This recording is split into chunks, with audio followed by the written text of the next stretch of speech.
Good evening, everyone. Good evening. Welcome to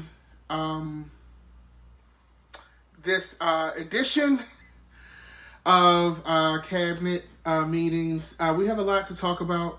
I know it has been about a week or so since we last met. It's been a lot going on. We've all been getting ready for the holiday, adjusting to this new normal of a holiday. So I just want to welcome everybody in. Hi, everybody. I see everyone coming in, logging in. We're probably going to do a shorter meeting today, probably about 30 minutes or so, but we have a lot to cover because I know everyone's getting ready for their holiday season. So, with that being said, as we all know, first off, hello everyone. I see everyone saying hello in the chat. Hi, Leon. T.A.'s here. Who's that? Natasha. Hey, Natasha. Martha, Christy. Hi, Christy. Yeah, so we got a lot of folks in here. So, as we all know, it's Thanksgiving week. We'll be celebrating Thanksgiving on Thursday. Most of us will be, adjusting to this new normal. As we all know, the CDC and basically everyone with sense in our government has advised us to limit our small family gatherings. And, Thanksgiving's going to look a lot different this year. Now, here's this thing, bitch. Here's the thing. Me and you both know, even with all of these precautions, even with all of these things being advised, that nobody's really going to listen. I'm not even going to sit here, okay, and play games with any of you. Like, yes, I want you to take precautions. Yes, I want everyone to do the right thing. I want to bring these COVID numbers down because a lot of people are dying. It's not a good look. But I'm also realistic. And I know that a lot of you are still going to see your families. We're watching it on the news right now. You're flying out, you're driving. Hey, it is what it is. I just ask that you be careful. And you're not the only one. So, New York governor, which this kind of I understand why they called him to task on this, because New York was like COVID central earlier in the year. So I get why it's looked at this way. So basically, Andrew Cuomo, who is the brother of Chris Cuomo, who a lot of you know I love, was doing some kind of radio interview. And he was like, yeah, my two sisters are coming up and my mom for Thanksgiving. So he does the interview and they like, wait a minute, bitch. Now you just said and made an announcement that in-person gatherings, private indoor gatherings, I'm going to read this. He previously signed an executive order. So it was an executive order, Andrew. He signed an executive order limiting private indoor gatherings to a max of 10 people. Okay, so 10 people max, 10 people tops, right? Now, in my world, I feel like, okay, I don't know how many children he got. I ain't get into his personal business like that. But, you got him, his wife. Let's say he had 2 kids. Let's say he got 3 kids. So that's 5 people right there. And then he's supposed to be inviting his 2 sisters, so that take it up to 7. Then you got his mom, that take it up to 8.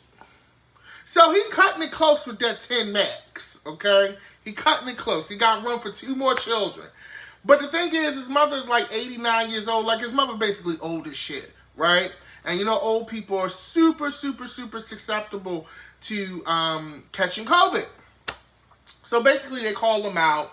And then this Republican representative in New York, Elise Stefanik, basically tweeted, do as I say, not as I do. Family for me, but none for you. The bitch thinks she's a rapper. I mean, really. The Republicans are so petty sometimes.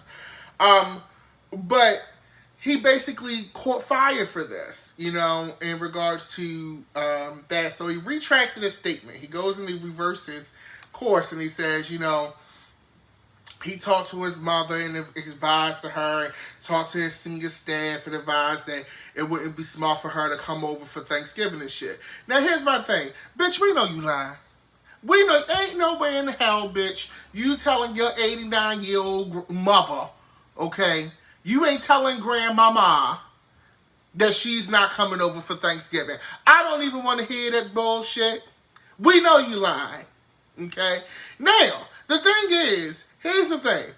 If it was me, okay, if I know I'm in a leadership position and I'm doing some shit that I done told other people not to do, because it's at your own risk, you an adult, okay? I'm not going to make the announcement. When they ask me about Thanksgiving, bitch, it's going to be given, we having turkey wings, some greens, mashed potatoes, and we going to watch cable. Bitch, that's what it's going to be given. And y'all know I don't like turkey wings, bitch. I need the whole turkey, okay? That's what I would have said. I would have lied my motherfucking ass off. Bitch, we'd have had a packed house in this motherfucker. Chris, bring your people over too. But no. And I respect. Here's the thing. This is why I'm not a politician. Because as far as I'm concerned, it ain't none of your motherfucking business. What I do in my house. Okay? But what I do respect, and it's a small thing. Like, this isn't, like, like huge, right? In the grand scheme of the world. But I do respect that he at least told the truth. I don't know if I feel like he just got caught slipping. But at least he ain't lied. Because I'm going to tell you now, DDM, Emmanuel, I'd have lied my motherfucking ass off, bitch. And that's just facts. I'm not reversing course. I said what I said. Okay? My mother's 89 years old. We don't even know if she's going to make it out of 2020 at this point. Okay? She's coming over. I don't understand. Like, she's coming. It's about to be a COVID Thanksgiving, bitch. We're going to watch Charlie Brown, heat up some mashed potatoes, and hope for the goddamn best. And that's all I got for you. But nevertheless, he reversed his course. He's like, no, we're not going to do a COVID Thanksgiving. But, bitch, I know you're lying. And if you don't do a COVID Thanksgiving, I know you're damn sure doing a COVID Christmas out this motherfucker. But I'm going to leave. Let the chips fall as they may. Okay? And I'm going to see what he give for the Christmas season. Okay?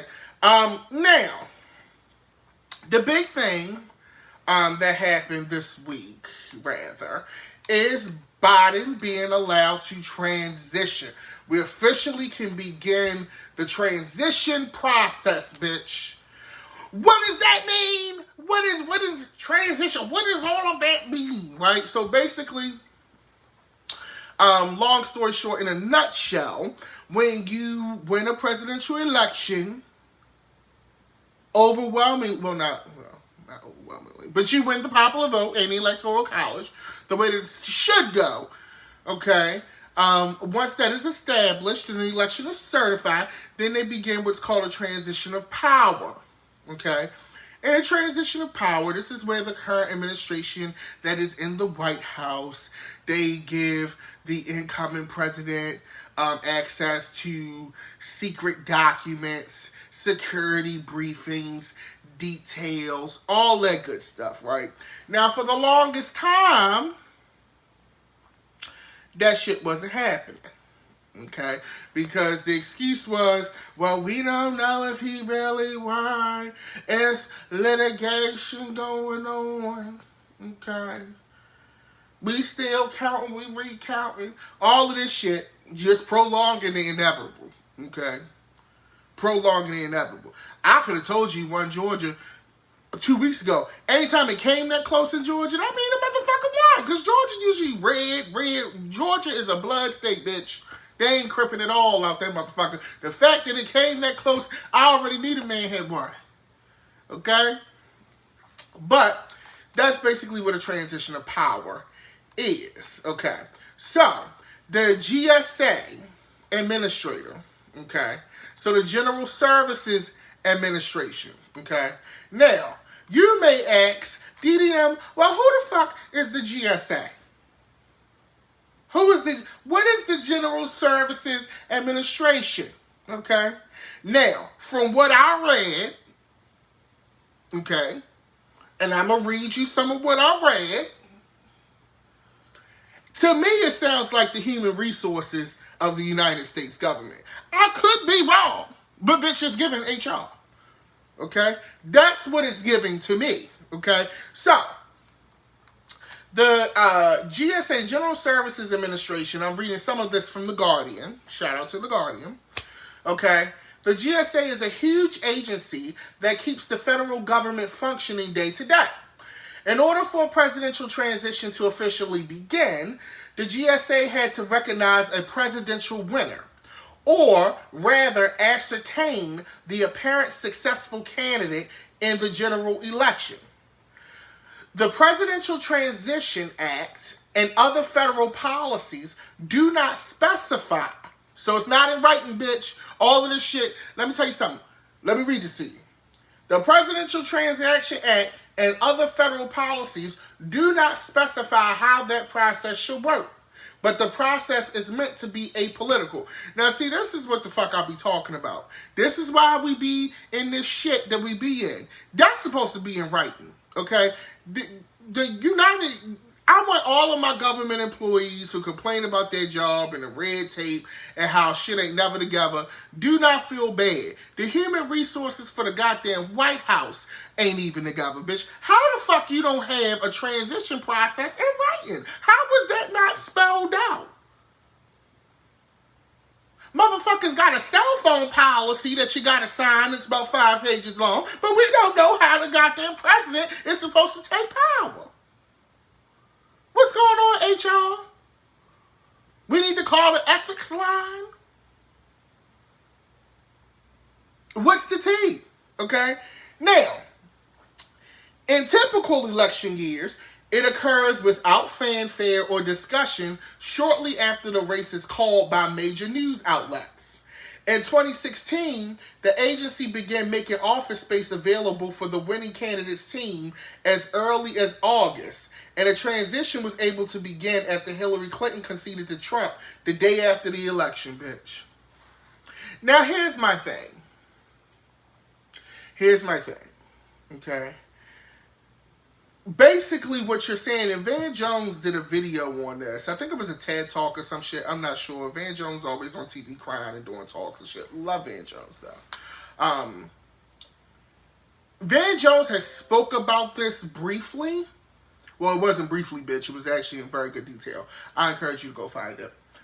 But I'm appalled at how much of the things that we think are like in writing and we think are actual processes and that we think are actual rules, a lot of this shit is not written down. Like, it's like kind of like this thing where it's a handshake deal, bitch.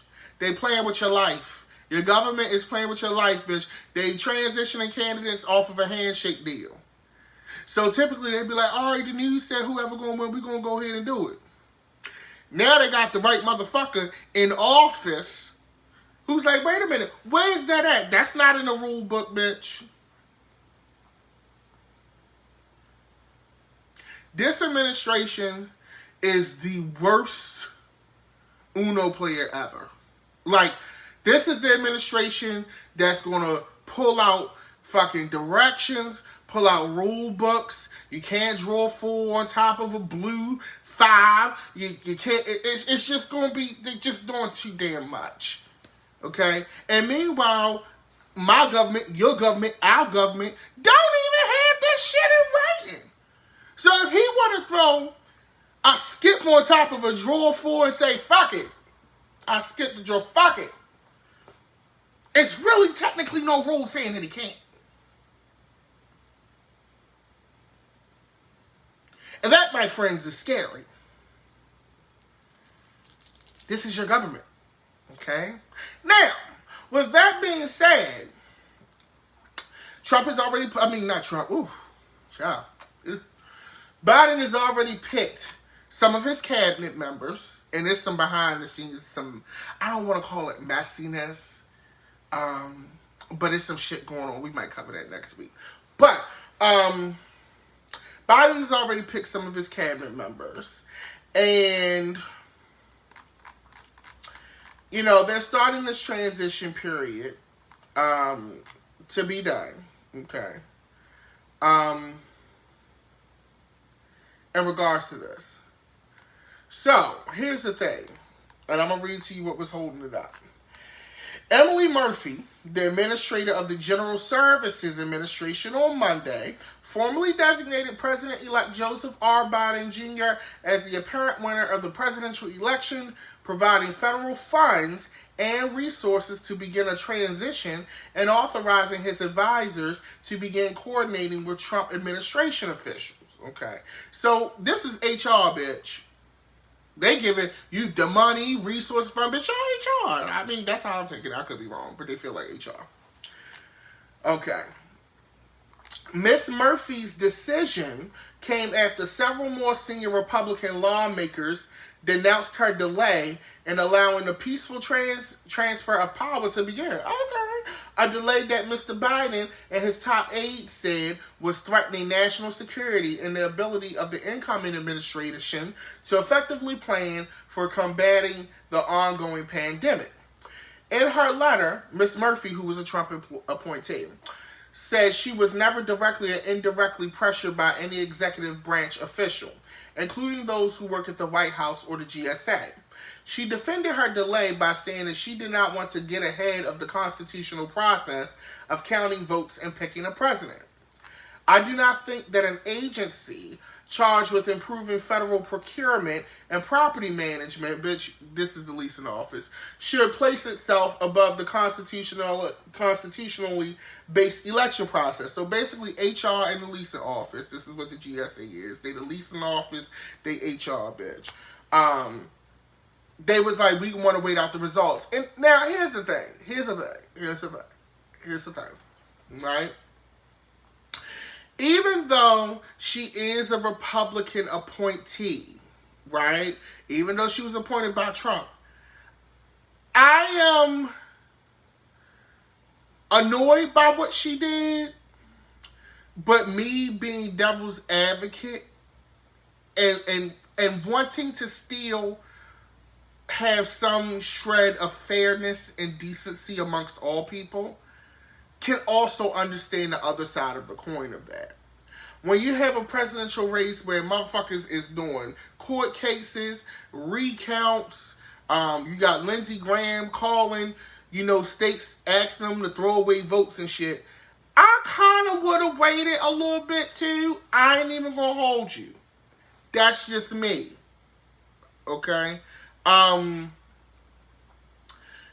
Some of you are saying that different corporations was like, bitch, you better hurry up and give this fucking transition started, bitch, or we ain't doing X, Y, Z. So that may be true too. But in this case, I kind of like, okay, Miss Murphy, even though I feel like you're trying it, okay, the excuse you giving me makes sense, but we know sometimes that shit don't be really the case. Okay. Ms. Murphy refuted Mr. Trump's assertion that he directed her to make the decision, saying in her letter that I came to my decision independently based on the law and available facts. So Trump lied on her too.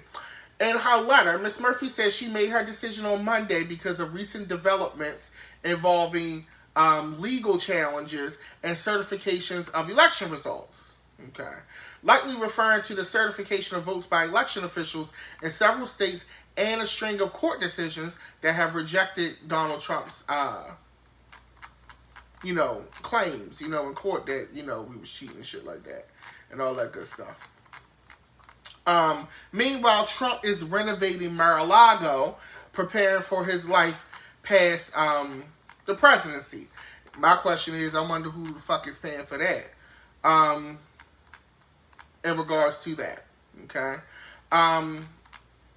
So, with this process, there's, of course, jobs that have to be hired for. And like I said, word on the street is, in the Biden camp, there's and I'm going to give you a slight piece of the tea, because I didn't want to be messy. I wanted to be, we are the world about it, but, I'm going to give you a slight tea. So, right now in the Biden camp, people, so typically what happens is, when a person who's running for president wins, Typically, he gives people who were crucial to the campaign and work the campaign, people, who are experienced or what have you. He typically gives them like jobs or cabinet positions, things of that nature. Well, a little birdie told me, and this was I forgot where this was also reported too, that a few folks in the Biden election, Biden campaign, right, are worried that they're not all going to get jobs, or they're not going to get the jobs that they think they should have. Now, here's the thing. According to reports and a source, Joe Biden had a different campaign manager. I think it's some person by the name Jen Dillon or somebody by the name of Dillon who came in after he won the primary. So these people wasn't around when he got the primary, like the Simone Sanders of the world, things like that. Mother side part with the ball and the tweed jacket, and she stayed with a nasty red lip. People like her were working the campaign.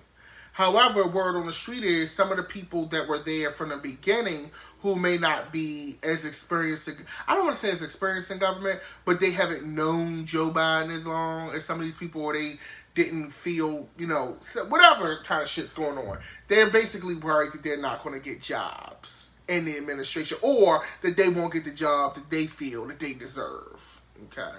Now, the thing with that is this. I feel two ways about this.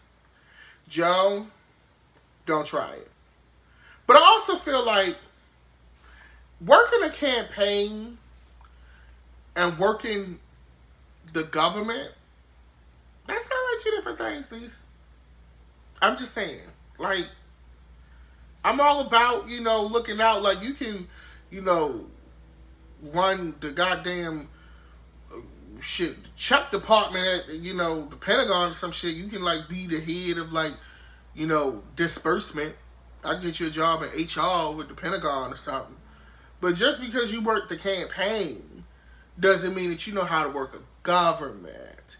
And I feel like, our government shouldn't be ran like that any goddamn way.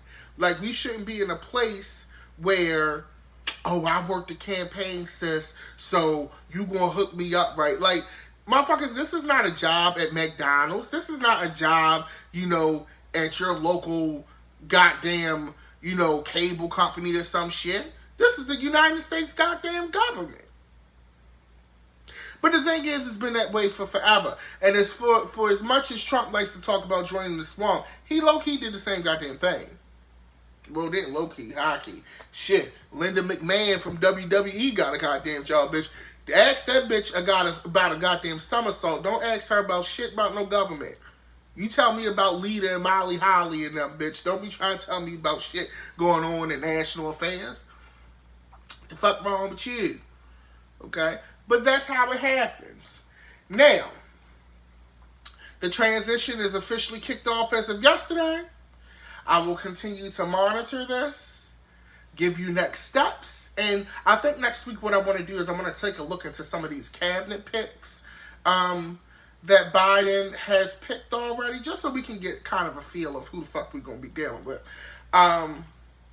We also have the Senate race in Georgia. Now, here's the thing. Here's the thing about the Senate race, right? So, with this Senate race, currently the Republicans have 50 Senate seats, I believe. The Democrats have 48. You have John Ossoff and Raphael Warnock running for the Democratic Senate seats. Now, if they win, that will tie the Senate, okay? And I know you're thinking, well, what the fuck? They still tied? Like, we're going to be arguing. No. Whenever there's a tie in the Senate, whoever the vice president is breaks that tie. That means that Madam Vice President Kamala Harris will break the tie, and as we all know, she's a Democrat. She's going to side with the Democrats, so the Democrats would then have the lead the majority in the Senate. Okay, so this race is very, very crucial. Now, word on the street is they've gone back to knocking on doors. Even though, no shade, and I've gotten a lot of reports, the state of Georgia is high-key ignoring COVID, bitch. Their clubs is open. I watched the Jeezy versus Gucci battle on Instagram. They talking about going to compound. Motherfuckers in Georgia, like Georgia, I don't know what the fuck is wrong with y'all. Y'all just...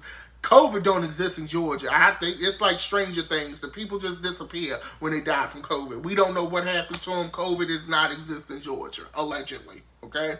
But they're running in this race. So the Democratic Party, they hired an epidemiologist to help the canvassers keep with, safe COVID precautions. They're basically doing everything to win this race for these 2 Senate seats, which I think that they can do, but it's going to be a hard fight, right?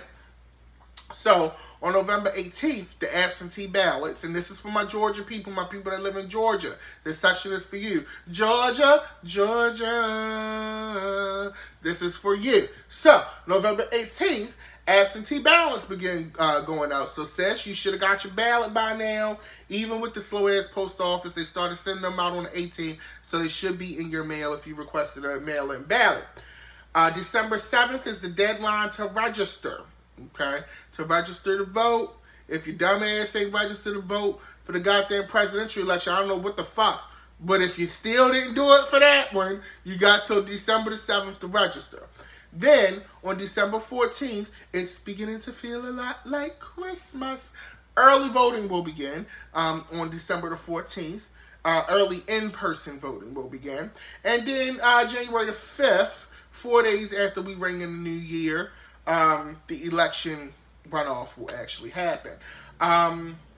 So, just quick thing, as with past elections, Georgia will once again allow residents the option to request an absentee ballot and vote by mail or vote in person. You will need to request a new ballot by January the 1st. Now, here's my thing. Sis, don't wait till January the 1st to request your ballot. If you're requesting a ballot on January the 1st, then you got to wait till the 5th, bitch, or you got to vote in person early. Dummy. Okay? But, it's interesting how that works. So I'm going to read a few more things to you. You have to do a separate request for each election, whether it be the election in November or the runoff in January 2021. The exception to that is those who are elderly and disabled who have requested an absentee ballot previously in this election cycle, meaning 2020, and check the box that they want to receive an absentee ballot going forward. So if you're not elderly or disabled, bitch, you got to request the absentee ballot or a mail-in ballot every time, unless you elderly or disabled. And if you are elderly and disabled and your ass ain't checked that goddamn box, guess what, Willa Mae? You need to get your ass up, get your wheelchair, and ask mobility services to take your ass to go vote, okay? That's the bottom goddamn line. You should have checked the box. Or better still, one of your grandkids should have helped you, okay? That's all I'm saying. But, Georgia, we got to get out here, rock the vote, and do what we need to do. Now, one last thing before I go into my Thanksgiving message, also to my cabinet members, I want to thank you for all of your support. My birthday is tomorrow, bitch. I'm getting old. My birthday is tomorrow, November 25th, and I just want to thank y'all. Some of you guys have already started. I don't know if you got the Facebook notification or what, but some of you have already started sending me birthday messages, and I kindly appreciate it. Some of you. I have already been just great. Shout out to Darlene, my #1 cabinet fan from New Jersey. She now lives in Maryland. She bought me a nice bottle of wine that I can't quite drink yet because I'm in the gym. But I want to thank Darlene so much because she is just the best. She's always supportive, as all of you are. But she actually rode past my house. We did social distance, bitch. Okay, I had on my mask and she was kind enough to drop off a bottle for my birthday. So once again, I want to publicly thank you, Darlene. I love you very much and appreciate all the support. If you do want to donate for my birthday or the channel, whatever, I'm just saying. You can also donate via Cash App or Venmo at Dapper Dan Midas. Once again, that's Cash App or Venmo at Dapper Dan Midas. And I appreciate you all. But before we get to our Thanksgiving message, I want to talk about Quawan Charles. Now, this is a story that I glanced over. Okay. Sometimes it's really hard for me to hear about children, especially, not that any child's life is worth more than other, but it's hard when I read about black children going missing and being found dead. This happened in Louisiana. Now, this case is interesting. I'm gonna read you some of the case if you're not familiar. Some of you actually brought this to my attention. So basically, Quawan Charles, 15-year-old, okay, went missing in rural Louisiana on October 30th. His body was discovered days later in a sugarcane field, 20 miles from his home. Okay, the sheriff's department told his family that the boy had drowned. Okay, the family says that's bogus. It says that photos show Quawan's face was horribly disfigured when he was found. Now I'm gonna read you this. Okay, now Quawan was allegedly with a friend, a 17-year-old, who claims that, they did see Quawan that day, but, he had left or something like that. But there's suspicions around that as well. So, what happened was, they found him in a sugarcane field, right? Now, the autopsy told the family that water was found in Quawan's lungs and he had drowned. But the family says photos of Quawan's body show that his face was incredibly mangled. Selena Charles, a cousin serving as a family spokeswoman, said that Quawan's mother, Roxanne Nelson, ran from the viewing room when she saw his body. The Post reports that in a photo of Quawan, the teen appears so disfigured that his teeth are visible outside of his mouth. It looks like he'd been tortured. Okay? No one is officially being investigated yet, but now the police are investigating his death as a homicide. Okay. Now, the autopsy also says, the coroner states that in his estimation, Quawan drowned. The report said his death was likely a drowning and that there was muddy water found in his airways. The coroner also attributed the scratches and wounds on Quawan's face to aquatic animal activity and said that the boy had not sustained the injuries before his death. But here's where it gets tricky. Okay. Here's where it gets tricky. The family attorney says that there's no more than 2 feet of water in the area where Quawan was found. If in fact he did die of drowning, and we're saying that as an if, we're calling into question how exactly that would have happened. Can somebody who's 5'6" typically drown in 2 feet of water? No, not unless there's another cause associated with that. The Charles family had ordered their own independent autopsy and last week asked for help online and raising $15,000 to conduct the autopsy. They raised over $100,000. Okay. The results of the independent autopsy were leaked on November 16th and allegedly confirmed that Quawan's injuries are consistent with drowning, though the report declined to definitively state a cause of death. It found no pre-mortem trauma or natural disease, per the New York Daily News. The family, however, remains more interested in the manner of death. Okay. Chase Trishelle, one of their lawyers, said on Monday, if the scientific explanation is drowning, okay, now let's narrow down the focus to how Quawan came to drown in a sugarcane field.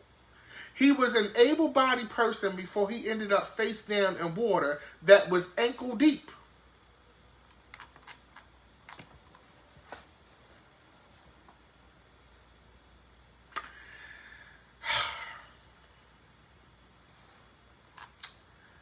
Here's the thing. me, and I could be wrong, I'm no corner, but ankle deep water, my Baltimore just came out. Ankle deep water, and drowning when you're 15-year-old, able-bodied, in good health. Doesn't make sense to me. Now, he could have died of drowning. Okay? Technically. But, and here's the thing. Finding the body 3 days later, I'm sure some aquatic life in the sugarcane field probably, came and had a good time. But I feel like it's more to this story.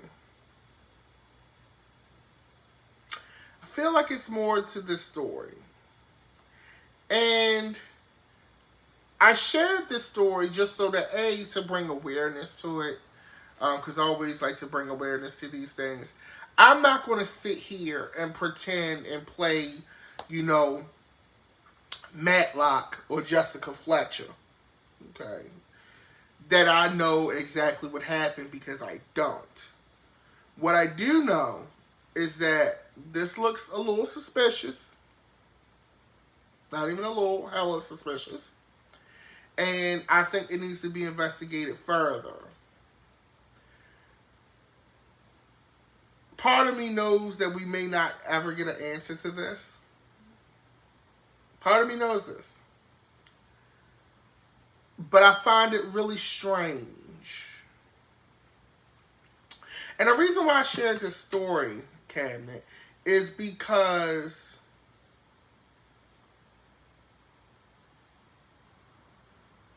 I see, and remember, I don't know if you're on social media or Facebook often, but I notice I see a lot of, can you please help me find my daughter? Can you please help me find my cousin?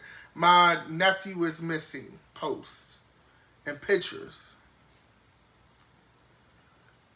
And I often wonder what happens to these people. Do they find these people? Like, what's going on? And I see a lot of times it do be black children.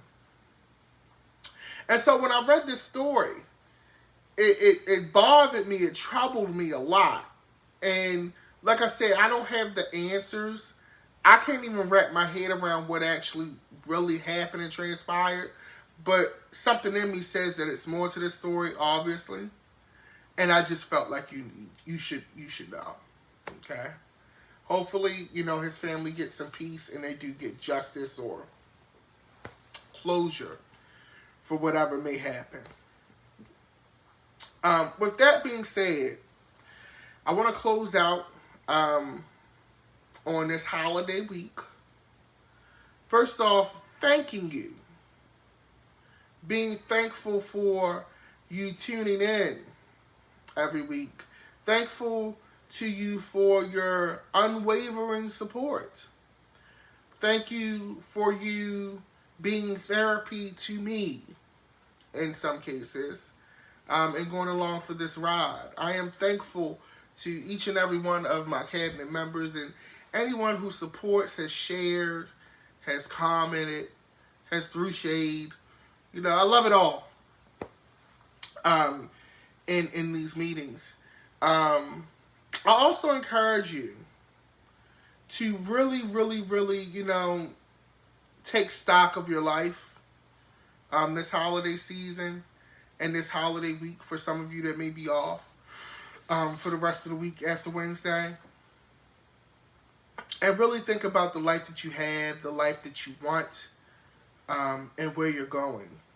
One thing that this year has taught a lot of us is that nothing is really promised, and nothing is sure.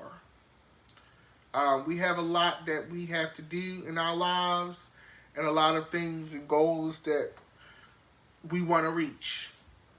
And I encourage you to search yourself and find out what those things are and build upon them. I also want you to be safe. Like I said, I know a lot of y'all is not really going to not be visiting your relatives for Thanksgiving. I just ask that you not do it with like 800 motherfuckers. That's all I'm saying. Core family only, okay? Mother, brother, sister, and your raggedy ass kids. That's it. Keep it cute, okay? Not 25, 35, 45. Not Big Mama and them, Big Mama. No. Big Mama and them, you keep that shit over there, okay? I FaceTime you or something, you know. But with that being said, you have my love. I am sending you light, prosperity. Also, too, for all of the mothers that's cooking, I posted on, this is for my YouTube family. Please make the potato salad tomorrow night, okay? At minimum tomorrow night. I really would prefer for you to do it tomorrow afternoon. Don't nobody want no warm potato salad, okay?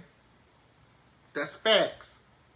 Don't nobody want no homemade cranberry sauce. Get the shit that's in the can. Cut along them goddamn lines. That's the only cranberry sauce we recognize in this goddamn region. Okay? Don't bring no goddamn store-bought pies. Okay? In the house. I don't want a damn Safeway sweet potato pie. For all that, you can get pumpkin. Okay? I don't want no goddamn Safeway sweet potato pie. Maybe you can get a Patti LaBelle pie. And that's maybe. You might can get away with a Patti LaBelle pie. But you better heat that motherfucker up.